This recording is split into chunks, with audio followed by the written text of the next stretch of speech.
Medtem pa doma prometni kaos, zastoji, nesreče, en dan sneži, pa Slovenija stoji, so ogorčeni vozniki.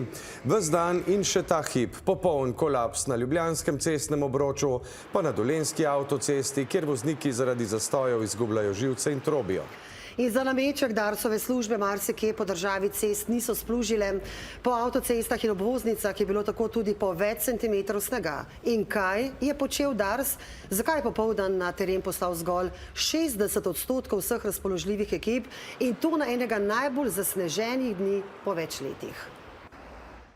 Tukaj naši zaposleni so pripravljenci na domu, tako da takoj, ko zaznamo morebitno povečanje sneženja, jih pokličemo in pridejo vsi na delo na zaključenje. Zakaj je zaposleni videti, da ni službe? Verjetno gre za to, da se plužna enota rabi svoj čas, da naredi krog na cestišču, tako da se verjetno v tem času malo snega nabere na cestišču.